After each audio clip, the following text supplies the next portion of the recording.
Hi, welcome back to the farm. My name's Roz, also known as Passion Flower, and you'll find me here each week talking about my farming and creative life. Well, it feels like I actually did a little bit more around the farm this week, so I've got a few things to talk about. First, I did do some more gardening out here in the shed garden. Tried to do some weeding, which was a little bit challenging. I thought it'd be easy because the ground was wet, but what it actually did was just create mud, and you'd pull a weed out, and there'd be a massive clump of dirt on the bottom, so you have to like shake it out to get the dirt back down, like into the ground. So I was able to get some of the bigger weeds out. I focused on my path because it has sprouted quite a lot. And I was able to, as I said, get out some of the bigger weeds, but there's quite a few clumps now where it's stuff that's grass more than like weed, and it's quite difficult to get out. So uh, I'll wait and see if it grows a little bit more and if it's easier to pull when it gets a little bigger. Otherwise, I'm going to have to wait for a dry, non-windy day, which could be a little ways off since we're in the middle of winter right now, to give it a spray and then pull out the dead bits after that. The garlic is doing really well. I was concerned that because I put it in after it had already sprouted in the clove, just like sitting on the shelf, that it might not take that well. But they've all grown the little green spikes out the top, so that's really exciting. So we've obviously got the perfect weather right now for garlic to grow. So I will just keep watching those as they continue. We had some really windy weather across the nights, the last few nights, and I could hear it howling. And then in the morning yesterday, uh, it didn't look like the electric fence was working. We've got these little lights that we hang at different spots around the fence, and the pulse makes that flash, and none of the lights were flashing. So I knew that something had gone wrong with the fence somewhere, but obviously didn't know where because it just wasn't working anywhere. So um, it had to have been something quite major. So I was thinking that a tree had come down and potentially broken a wire, or at least pushed it down quite hard and maybe put it up against the rest of the fence. So I walked the full perimeter of the electric fence to try and find the problem. So I pulled a few little twigs off, and I found two branches that were down over them, and I didn't think that that would have caused it to like literally not work at all, but took them off obviously. Did the rest of the perimeter, came back, turned the fence back on, still no flashing lights. So then I knew it had to be one of the internal fences, which meant that it wasn't that a tree had come down, because there's no trees around our internal fences. It was going to be some kind of shorting out kind of issue. So can be more tricky to find because it could just be a connection somewhere. So I started to look, and thank goodness it didn't take me very long. It was in the dam paddock, actually really close, just out here, along the fence line where in my sort of my sheep paddock area, but on the other side. So the horses are in the dam paddock at the moment, and they had obviously pushed up against one of the standoff wires and flopped it down. So it was like literally bashing against a star picket, completely shorting out the whole fence. So with some twisting of wires and pulling things back through the star picket, I've managed to get it all fixed properly again. So the fence is now working, which is really good news because I was worried that I wasn't going to be able to find the problem. The other thing I did this week was plant the rose as a memory for Wade, my dog, who passed away a little while ago. Still gets me, but we'll get there. So I chose a bare-rooted rose. They come in a box from Trelaw Roses. They literally pull them out of the ground, wrap up the roots, pack them up, and you get them sent in the mail. And then that you get a little guide as to how to plant your rose, and you just go ahead and put it in the ground. So I dug my hole, I put my rose into a bucket of water and left it for a day, put it in the ground, and it is now planted right near the end of my deck. It is called Dark Desire, and it's a really fragrant rose apparently. So I'm looking forward to it starting to grow and get flowers. And it's in a really lovely prominent spot where I will see it every day, and it'll be a memory to Wade. It's been a much quieter week business-wise for me this week. No market preparation or anything like that. I am not going to be vending at the Bendigo Sheep and Wool Show. So there's a lot of other indie dyers at the moment who are frantically preparing for that. But I've chosen not to go as a vendor. I'll probably go and shop a little bit. So that will be fun. So I've taken this week to do a full stock take of all of my yarns, do all of the counting, get my spreadsheets, all of the tax stuff taken care of, and a new spreadsheet ready for the next financial year.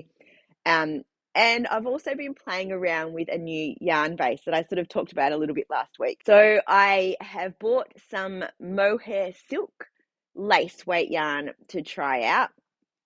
And here it is. This is my first dye on the new base. I decided to do the wildflowers colorway, but I did it in a slightly different method than I have done previously for wildflowers, but I think it's turned out really well. I was just really conscious that being a non-superwash and that it's 100 grams, but it's obviously a lot of meterage because it's a lace weight yarn. So I wanted to make sure that I used enough color and that I didn't felt it and that it set properly, all of the things. So that's why I've done this as a sample. I did 2 skeins and I've balled one up and I've started knitting for myself, which I will show you very shortly. So yeah, I think it's going to be a really lovely base to stock. I'm thinking about whether to do it as 100 gram skeins or 50 gram skeins. Most mohair does come in 50 grams, but I'm thinking if you wanted to do a full jumper, it might be worthwhile having 100 gram skeins as well, because then there's no ends to weave in except where you decide to cut it. So I'm having a think about that, but I'm going to have a play around with it first myself, and then we will see what I decide to do. And an update on the classes that I'm teaching at Unwind Craft Cafe.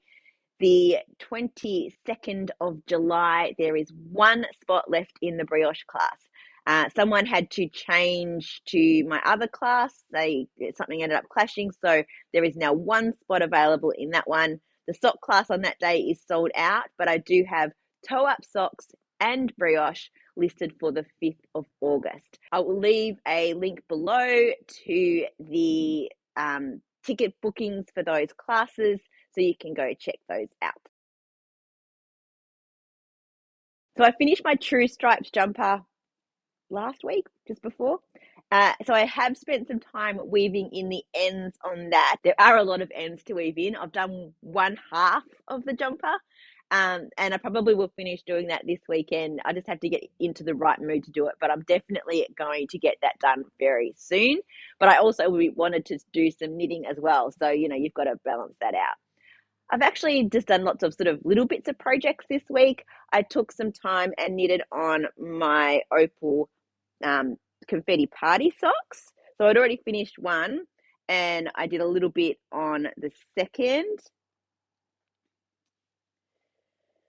I also did some work on my worsted bed socks onto the second on the foot, and making quite significant progress on that. That's out of the Zalana Heron yarn. So I should have those done reasonably soon if I decide to actually spend time on them. I also started another project out of the 52 weeks of Easy Knits. Actually, I've started 2, but we'll talk about the first one first. I cast on the Vika hat,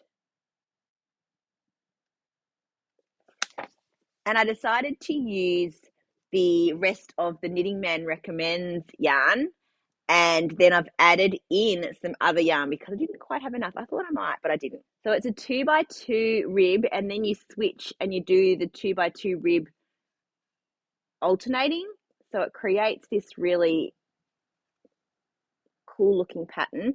So I've used all of the rest of the Knitting Man Recommends old Miller Green that I had from my True Stripes jumper. And then I've added in, this is some stash yarn that I've had for a really long time. It's dyed by Julie from Dyed by Hand Yarns. And it is the colour Purple Sea Urchin, which I absolutely love. And it's almost the inverse of this. So you can see it's got little bits of green and then lots of purple. And this has little bits of purple and lots of green. So it will fold up and the folds will kind of cross over. So you've got your different ribbings lining up with each other. So I started this on Sunday last week. So it could have been done in a week. So maybe it is a week project, but I was distracted by a whole lot of other things. So I should finish this coming week. And I'm really happy with how the yarn and the colours and the ribbing has turned out. And I've started another project from this book as well, using the mohair that I've just dyed up. It is called the Comfy. Just going to cover the actual pattern so you can just see. That's it there. So it's 1x1 ribbing with some interesting increases at the top and some little trim detail around it. So this is what I've decided to do. So I'm using the mohair in the wildflowers that I dyed. It looks quite green that way, and then you can see all the colours through there.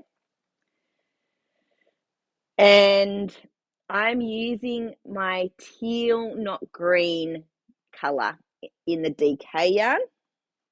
So this colour here.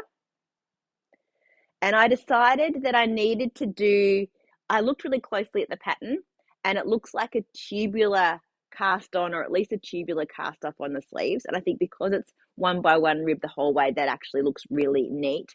So I looked up how to do the tubular cast on, because I have done it before, but it's been a long time. I used the YouTube video by Suzanne Bryan. She has some really great technique videos, and her jogless 1x1 tubular cast on video was very good.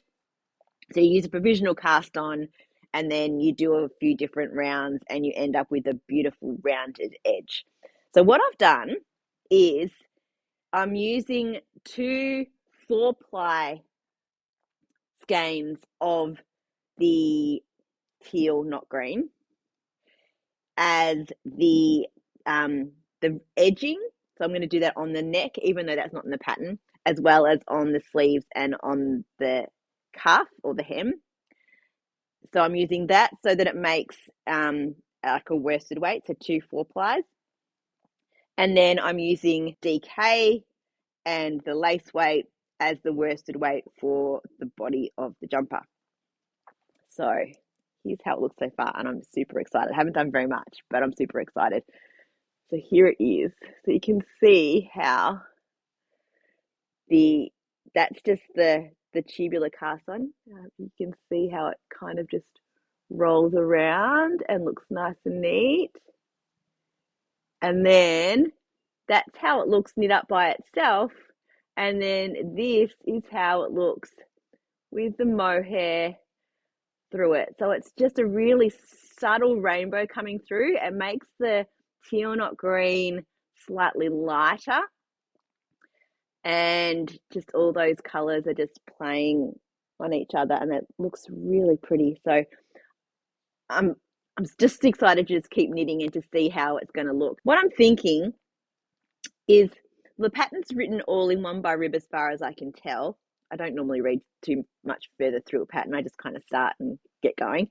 That what I might do, so that I can see for myself how the teal, not green, and the wildflowers looks in stockinette, I might do a panel down each side underneath the arm that is just stockinette, or add, I don't know, I'm thinking that I just might want to try and do a little bit of stockinette somewhere in the project, but I think that might be the best place to put it, so that it creates some interest and looks intentional, and so that I can also get some stock in it into the project. So this is just the yolk, and I said not very far through. Oh, and these little needle stoppers are from Tea Time Yarn Retreats. I've got donuts on here, and on my Vika hat I had some flowers. Well, that's it for another week. Thanks for spending some time with me. If you're enjoying these videos, please give me a thumbs up and subscribe to my channel, and look forward to seeing you next week on the farm. Bye.